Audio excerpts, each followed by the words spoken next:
አንዳንድ ጊዜ ሰዎች አፌ ጮሌ ሆዴ ጩቤ ሲባል ውሸት ይመስለኝ ነበር። እውነት ነው። እዚህ ጋር እንግዲህ ሶስቱም ተፋላሚዎች ተፋጠዋሉ ማለት ነው። ብሩን ያስገባሁት እኔ ነኝ የት አለ እያለች ነበረ ማታፍር ማለት ነው። ከዛ የቤት ሰራተኛዋም እንግዲህ እኔ ብሩን አልወሰድኩም፣ ቆይ እኔ የምልሽ ከመጀመሪያው የኔ ቦርሳዬ ውስጥ ብሩን አስገብተሽ ለምን ጠየቅሽ ሲጀመር ትላታለች። እና በጣም ተናዳለች እመቤቷ። ከዛም ደግሞ እንግዲህ ዶክተሯና የቤት ሰራተኛዋ በጣም ክክ ብሎ እየሳቁ ነው እና ሁለቱም ማውራት ይጀምረው። አያሽ ሰውን ክፋት በክፋት ስትመልሽ ብዙ ነገሮች አሉ እያለች ነበር ዶክተሯ ማለት ነው። እሷም እንግዲህ በጣም በሚያሳዝን ሁኔታ ወደ አቢ ወይም ወደ ባለቤቷ ትመለሳለች ማለት ነው። አንቺ ብሩ ጠፍቷል ብለሽ አልተናገርሽም እንዴ? ብሩ ጠፍቷል። ብሩ አልጠፋም፣ ሆን ብለሽ ነው እች ልጅ ከዚህ ቤት ልታባሪያት ትፈልጊያለሽ። እስቲ ምክንያትሽን ንገሪኝ። ለምንድን ነው እች ልጅ ከቤት እንደምትባረር የምትፈልጊ? የእሷን ምክንያት ብቻ ለማወቅ ጓጉቻለሁ። ብዙ ጊዜ ተከታትዬሻለሁ፣ ግን እያወኩኝ አይደለም። ከእሷ ምንድን ነው የምትፈልጊው ይላታል። እኔ ከእሷ ምንም የምፈልገው ነገር የለም። ብሩን ያስቀመጥንበት ቦታ አጣሁት። ዞሮ ዞሮ እሷ ናት ልትሰርቅ የምችለው ከዚህ ቤት። ለዛ ነው የጠየቅኳት ትለዋለች። እና ብሩን አግኝተ ነው ወይስ ምን ተፈጥሮ ነው? ለምን እንዴት እንደዚህ ትጠይቀኛለህ? ለቤት ሰራተኛ ለአንድ ተራ ገረድ ብለህ ምስትህን አባ እንደዚህ ትለኛለህ? ምናምን ትለዋለች። ዝም በይ አንቺ በጣም ውሸታም ሴት ነሽ። ይኸውልሽ ሁሉም ነገር እውነታው ማውጣት አይቀርም፣ እባክህ እመነኝ እያለች በቃ ልታሳምነው የሌላውን ጉጉት ልታሳየው ትሞክራለች። አቤ ግን በጭራሽ የእሱ ሀሳብ ላይ እንትን ማለት አልፈለገም ነበር ማለት ነው። ከዛ እንግዲህ በስተመጨረሻም ብሩን ከቦታው ላጥ አርግቶ ያሳያታል ማለት ነው። ድንጋጤው ስንቅጥ ነው ያለችው። ገባኝ፣ እነዚህ እስስቶች ናቸው ይህንን ያደረጉት። መቼም እኔ በእንቅፍ ልቤ አይደለም የሚያስቀመጥኩት፣ እኔ ወስጄ ቦርሳ ውስጥ አስገብቻለሁ። እነዚህ እስስቶች ሰራላችኋለሁ እያለች ነበር በውስጧ። አቢ እንግዲህ ያፋጧታል ማለት ነው። ይሄስ ብሩ ቦታው ላለ እንዴት አንቺ ሳታይ እንዴት እንደዚህ ትናገሪያለሽ እያለች ነው። በሌላ በኩል ደግሞ ዶክተሯና የቤት ሰራተኛዋ እየሳቁና እያወሩ ነው። እየሽ ክፋት በክፋት ሲመለስ ቀላል ነው፣ ግን ዋጋ ያስከፍላል እያሉ እያወሩ ነው። እስካሁን አቢ ቤት ውስጥ ብዙ ድብልቅልቆችን እያወጣ ነው። እሷ አቢ ሳያገኝ በፊት እሷ አታገኝም ብዬ ተስፋ አረጋለሁ እየተባባሉ ነበረ። በዚህ በኩል እንግዲህ ምስቱን አፋጧል አቢ። ምታወራውን ምትጨብጠውን ምትውጠውን አታለች። በቃ እኔ በሰዓቱ ሳየው አልነበረም፣ ይሄ ሆን ተብሎ ነው፣ ይሁን ለእመነኝ ሆን ተብሎ ነው፣ ይሄ ብር ቅድም አልነበረም ምናምን ብላ ልታሳምን ብትሞክርም አቢ ያልሰማ ብለዋታል ማለት ነው። ከዛ ያላት አማራጭ እንግዲህ ስህተቷን አምና እሺ በቃ ይቅርታ ብላ ዝም ማለት ነበረባት ማለት ነው። እናም ዝም ለማለትም ብትሞክር አቢ እንግዲህ በተደጋጋሚ እየወቀሳትና እያሸማቀቃት ነው። መቼ ነው አንቺ ከድርጊትሽ የምትማሪ? መቼ ነው የድሮ ምስቴ የምትሆኝ? እኔ ከአንቺ ያጣሁት ብዙ ነገሮች አለ፣ የምስትነት እንትን ላይ የምትመጪ መቼ ነው እያላት ነበረ። እሷ እንግዲህ የምታወራ ምንም የምትለው ነገር የላትም ማለት ነው። በስተመጨረሻም እንግዲህ ከክላሱ እንደምትወጣ ትእዛዝ ሰጣት። እሷም እንግዲህ እሺ ብላ ከክላሷ ወጣች ማለት ነው። በቃ ከተመ ማለት ነው፣ ሁሉ ነገር ተበላሸ ማለት ነው እያለች ለባለቤቷ፣ ሁለት ባለቤት ነው ያሏት እንግዲህ በጣም ያሳዝናል። ሰው ለገንዘብ ብሎ እንዴት ህይወቱ ላይ እንደዚህ ድራማ ይጫወታል? እንግዲህ ለባለቤቷ ደውላ ሁሉም ነገር ምስቅልቅሉ እንዳወጣ እዚህ ጋር ያለችበት ቦታ ላይ የቤት ሰራተኛዋም እየሳቀችባት እንደሆነ፣ ዶክተሯም እንደዚህ በጣም እያሸፉ እንደሆነ፣ አቢም እንግዲህ በቃ እንትን እንዳልሰጣትና ሁሉ ነገር እንዳበቃና ሁሉንም ትተን ወደ ህይወታችን እንመለስ፣ ልጆቻችን እናሳድግ፣ እኔ ከአንተ ጋር መሆን ብቻ ነው የምፈልገው፣ አንተ ከሄድክ ጀምሮ ሁሉ ነገር ጠፋብኝ፣ መላ ጠፋብኝ፣ እባክህን ማኮን ብላ ታለቅሳለች ማለት ነው። እሱም እንግዲህ አይሆንም የኔ ውድ የኔ ማ የኔ ፍቅር እያላት እንግዲህ ሊያባብላት ይሞክራል። ምክንያቱም ሁሉንም ነገር አስተካክለን ቤቱን በእጃችን ካደረገን በኋላ ከቤት አሽቀንጥረን እናወጣና ህይወታችንን እንመራለን ይላታል። እሷም እንግዲህ እየሰማችና እሺ እያለች ነበረ ያለውን ነገሮች በሙሉ ስትነግረው፣ ግን እሱም አዝኗል። ያለውን ነገር እንደሚያስተካክል ይነግራታል። እሷ ግን ሁሉም ነገር አብቅቷልና በቀንቶ ምናምን ይላታል ትለዋለች። አይ ብሎ ስልኩን ዘጋ። እሷም እንግዲህ አቢን ለማማለል ወደ ክላሱ ትመጣለች። አቢ እንዴት ነህ አሁን ተረጋጋህ ምናምን ትለዋለች። አልተረጋጋውም ብሎ በውስጡ ማለት ነው። እሱ አልተናገረም፣ ጸጥ ይላል። አቢ እያለች ወደ አጠገቡ ብትመጣም ሊያናግራት ፍቃደኛ አይደለም። በቃ ጥሩ ምሽት እናድራለን ምናምን ብትልም ያው ፍቃደኛ አይደለም። አልጋ ልብስና ትራስ ይዞ ወደ ሳሎኑ ይሄዳል ማለት ነው። እሷም በዛ ሰዓት እንግዲህ ጭራሽ ከኔ ጋር ማደር በጣም እየደበረክ ነው፣ ከኔ ጋር ማደር ይህን ኃይል በቃ እንደዚህ እንትን እንደምትል ሆኗል። ለዚች ብቻ ነው እንዴ አንተ ብዙ ነገር ራሱ ያደረጉትን ሰዎች ይቅርታ ብላ ህይወት ቀጥላ የለ እንዴ? በጣም ጥሩ ብላ በቃ በሆዷ በያዘችው ልጅ ሁሉንም ነገር እንትን ልትል ብታስብም ሁሉም ነገር አርፍዶባት ነበር በነገራችን ላይ። ከዛ ምንም አማራጭ ስለሌላት ዝም ማለት ነበረባት እና ዝም አለሽ ማለት ነው። ሁሉም ነገር እንግዲህ ድብልቅልቁ እየወጣ እውነታው እየወጣ ነው ያለው። በሌላ በኩል እንግዲህ የቤት ሰራተኛዋ ቁርስ ለመስራት በጠዋቱ ተነስታ ቁርስ እያበሰለሽ ነበረ። እንደዚህ ምን እያረግሽ ነው ብላ መጣች። ቁርስ እየሰራው ነው፣ ይኸውልሽ ሱቅ ትሄጃለሽ፣ ስጋ ይዘሽ ትመጫለሽ፣ እኔ ደግሞ ለባለ ዛሬ እኔ ነኝ ቁርስ ማዘጋጅለት ትላለች። የቤት ሰራተኛዋን ልትወጣ እያለች ስልክ ትደውልና ለቦስ ማለት ነው መልእክት ታስቀምጥና እየወጣው ነው አሁን እኔን ሊከታተለኝ ይችላል ትላለች። በሌላ በኩል ደግሞ የቤቷ እመቤትም እንግዲህ ለባሏ ደውላ ይኸው ወጥታለች እንዳትመለስ ግደላት ብላ መልእክት ታስተላልፋለች።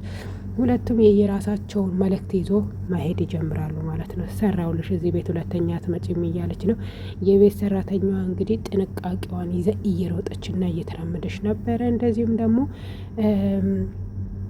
እሱም ባርኮንም እየተከታተላ ነበር ማለት ነው። ቢከታተላት እሷ በተሰጣት መረጃ መንገድ ነው እየተንቀሳቀሰች ያለችው። ከመጀመሪያውን ከቤት አትወጣም ነበር፣ ምክንያቱም እሱን ልታስይዘውም ስለሚፈልጉ ከሱ ጀርባ ላይ ደግሞ ሌላ እንትን የሚጠነስሱ ነገር ስላለ ነበር። ከዛም እንግዲህ ወደ መንገዶች እየወጣችም የሆነ አበባ ያለበት ደስ የሚል ስፍራ ትደበቃለች ማለት ነው። አንቺ እባብ ከኔማ አታመልጭም እገልሻለሁ እያላት ስልክ ጨዋል ማለት ነው። እንዲህ እዚህ ውስጥ ማነው ስልኩን ያስቀመጠው ብሎ ካርቶኑን ቶሎ ቶሎ ብሎ ፍትት ያደርጋል ማለት ነው። እንዴ ማነው ይሄንን ስልክ ያስቀመጠው? የማ ስልክ ነው ብሎ ብድግ ያደርግና ላንሳው እያለ ብድግ አርግቶ ጆሮ ላይ ያደርጋል ማለት ነው።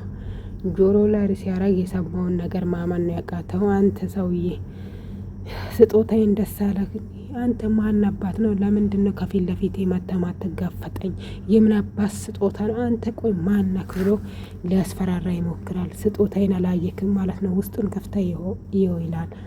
እሱም እንግዲህ ውስጡን ከፍቶ ማየት ሲጀምር ወረቀቱ ላይ ካቴን ተመለከተ ማለት ነው።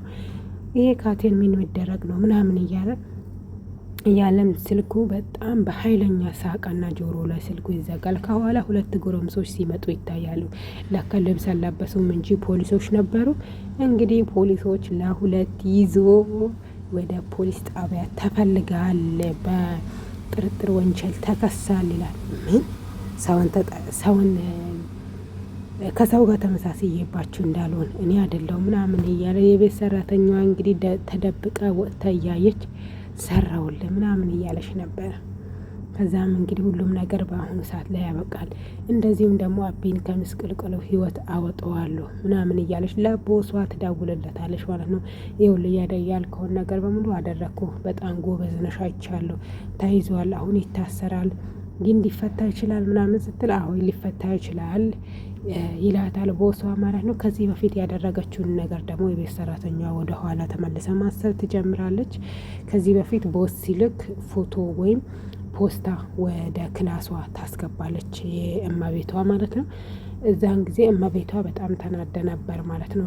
ያ ነገር ምን እንደሆነ ልታውቅ ብላ ለቦሷ ወይም ለአሰሪዋ ወይም ለአለቃ ደውላ የዛን ጊዜ የምን ወረቀት ወይም የምን ፖስታ ነው ወደ ክላሱን ለማስገባ ያዘዝከኝ ምናምን ትለዋለች። አይ አትቀበጣጥሪ፣ ሌላ ነገር እንትን አይደለም፣ ሂጂ ወደ ቤትሽ የታዘዝሽውን ነገር ገዝተሽ ይላታል። እሷም እንግዲህ የታዘዘችውን ነገር አሳ ነው መሰለኝ ገዝታ ወደ ቤቷ ትመለሳለች ማለት ነው። በሌላ በኩል አቢ እንግዲህ ከፎቅ ሲወርድ ምስቱ እራት ቁርስ አዘጋጅታ ይኸውልህ ለአንተና ለእኔ እጅግ በጣም የሚጣፍጡትን ምግቦች አዘጋጅቼልሃለሁ እና ቁጭ ብለን ቁርሳችንን እንብላ፣ ዛሬ በጠዋቱ በሰላም ነው የምንጀምረው ብስትል፣ ኧረ እባክሽ እንደዛ ነው? ለዶክተሯም ሰርተሻል? አይ ለዶክተሯ እንኳን አልሰራም፣ ለልጄስ አልሰራም። እኔ ለአንተና ለእኔ ብቻ ነው የሰራው። አየሽ፣ ጥሩ ልቦና ቢኖርሽ ቁርስ ለመስራት አስበሽ ቢሆን ለሁላችንም ትሰሪ ነበር። ሰራተኛ ከቤት ስለወጣች ብቻ ብለሽ አስበሽ ነው ይህንን ያደረግሽው። ግን አይደለም፣ ትላንትና የተፈጠረውን ነገር ለማስረሳትና ለማጃጃል ነው ይህንን ነገር የምታደርጊ ይላትና እንግዲህ አቢ በጣም ያበሳጫታል ማለት ነው። እሷም እንዴት እንደዚህ ልትለኝ ቻልክ? ቢያንስ ምግቡን በልታ ሌላ ጊዜ ወይም በሌላ መንገድ ብትቆጣኝ ምን ችግር አለው? እንዴት እንደዚህ ትለኛለ? ብለ እሷም ንዴቷ ይገነፍላል ማለት ነው። እሱም እንግዲህ አየሽ ይህንን ምግብ ከልብሽ አይደለም ያዘጋጀሽው ለማጃጃል ነው ምናምን ይላታል። በፍጹም እያለች ነበር እንግዲህ ሁሉንም ነገር ግልጽ ሲያደርግላት ደግሞ እንደ ትላንትናው ታፍራለች፣ ትሸማቀቃለች፣ ትንሽዬ ትሆናለች ማለት ነው። በነገራችን ላይ የውሸት መጨረሻ ያሸማቅቃል፣ ትንሽዬ ያደርጋል፣ ያሳፍራል በዚህ አጋጣሚ ማለት ነው። እሷ የምትናገረው ነገር አጣች፣ ምንም ማለት አልቻለችም፣ ጸጥ አለች ማለት ነው። ከዛ እንግዲህ እሱ ሲሄድ አበደሽ፣ ቀለጠሽ፣ ምግቦቹን ደፋፋችሁ፣ ጨለለሽ ማለት ነው። በዛ መሀል ላይ እንግዲህ የቤት ሰራተኛዋ ተገድላለች የተባለችው እንግዲህ አሳማዋን ይዛ ኩብ ትላለች። እሷ እግሯን አይታ አላመነችም። ፊቷን እንኳን አላየችም፣ እግሯን ብቻ አላመነችም። ምን ትላለች። የቤት ሰራተኛም ሁሉንም ነገር ስለምታውቅ እንግዲህ ምን ነው እትዬ፣ ምን ነው በጣም የደነገጥሽው ትመስያለሽ። በመምጣት አልነበረብኝም እንዴ? አዘዝሽኝ፣ ሄጄ ገዝቼልሽ መጣሁ። ምን ነው ይሄንን አይል የሚያስደነግጥ ስራ ነው እንዴ ሰራሁት ምናምን ትላለች። አይ ምንም የለም፣ አፍሽን ዝም ብለሽ አትክፈች ትላታለች። አይ እንትኖችሽን አይቼ እኮ ገርመሽኝ ነው፣ አይተሽኝ በጣም ስለደነገሽ አያገባሽም። አሁን አፍሽን ይዘሽ ወደ መጣሽበት ሂጂ እያለቻት በውስጧ ማሰብ ትጀምራለች። እንዴት ነው ያልተገደለችው? እችን ቀፋፊን መያዝ አቃተው? እንዴት ሊሆን ቻለ? ምናምን እያለች ነበረ በውስጧ። አይሆንም አታደርገውም እያለች እንግዲህ ስልክ መደወል ትጀምራለች ለባለቤቷ። ባለቤቷ ስለታሰረ ስልክ መመለስ አልቻለም ማለት ነው። የደወሉላችሁ ደንበኛ አሁን ማግኘት አይችሉም፣ እባክዎ ትንሽ ቆይቶ ይደውሉ ትላለች። ቴሌፎን ውስጥ የምትደወሏ እንግዲህ ቴሌዋ ማለት ነው። ብትቆሰቁስ ብትቆረቆር ስልክ የሚመልሳ ሰው አልነበረም ማለት ነው። ከዛ በኋላ እንግዲህ ከኋላ የቤት ሰራተኛ ይህንን በኩል ላጸዳ ነው ስትል፣ አንቺን ማን አጽጂ ብሎሽ ነው የመጣሽው? እትዬ ስራዬ እኮ ነው፣ እኔ እኮ ሰራተኛ ነኝ፣ ስራዬን ልሰራበት ነው። ሂጂ እንዳታጸጂ፣ ይኸውልሽ አቢ ከጠየቀ እሷ ናት ያዘዘችኝ በይው፣ ይሄ አይጸዳም፣ እንደዚችው ነው የሚቀመጠው ትላለች። እንዴ ለምን ምን አገባሽ ብላ ተጨዋታለች። እሺ በቃ ትላለች። በዛ መሀል እንግዲህ ስልክ ከየት መጣ ሳይባል ከፖሊስ ጣባ በቤት ስልክ ይደውልላትና እንግዲህ ባለቤቷም እንደታሰረ ሲነገር አላመነችም። ለምንድን ነው የታሰረው እያለች በቃ ምድርና ሰማይ ነው የጠፋባት። እየበነነች ማለት በሚቻል ደረጃ እየሮጠች ከቤት ወጥታ ትሄዳለች ማለት ነው ወደ ፖሊስ ጣቢያ ስትሄድ እንግዲህ የቤት ሰራተኛ ቤቱን ታጸዳለች። እያጸደችም አቤ ይመጣል። ማን ነው እንደዚህ ያደረገው ምናምን ሲላት፣ አይ ምስትህ ናት ወይም የቤት እመቤት እንደሆነች ስነግር በጣም ያዝናል። ምግቡን በልቼ ቢሆን ምን ችግር አለው ምናምን አስከፋዋት ምናምን እያለ ነበር በውስጡ። በሌላ መንገድ ደግሞ ደግ አደረኩ ምናምን እያለ የት ሄደች እሷ ግን? አይ ስልክ ሲደወል በጣም ደንግጣና ፈርታ እየሮጠች ልጅ ማን ስልኩን ይደውል አላየሁም አላወኩም ትለዋለች። እሱም ደንግጦ ነበር። ማን ሊሆን ይችላል? ምን ሊሆን ይችላል? እንዴት ለኔ ሳትነግረኝ እያለ እሱን ጥሎ ከቤት ይወጣል ማለት ነው። ምክንያቱም የተደወለ ስልክ ጥሪ እጅግ በጣም አፋጣኝ ነበር። እሷም ወደ ፖሊስ ጣቢያ ስትሄድ ባለቤቷ ታስሮ ታገኘዋለች። አይሆንም ባርኮን ነው መርኮን ነው ምናምን እያለች አይሆንም አይሆንም አይሆንም አይሆንም እያለች ነበረ። ሆኗል እንግዲህ አታስቢ፣ በትንሽ ቆይታ ውስጥ እፈታለሁ። ማነው ቆይ እንደዚህ ያደረገኝ? ያው ያ ሰውዬ ነዋ፣ ማንነቱን የማላውቀው። ፊልሙ በእንደዚህ አይነት መልክ ተጠናቀቀ። እንገናኛለን ቤተሰቦች። ሼር፣ ላይክ፣ ሰብስክራይብ አድርጉ፣ ኮሜንት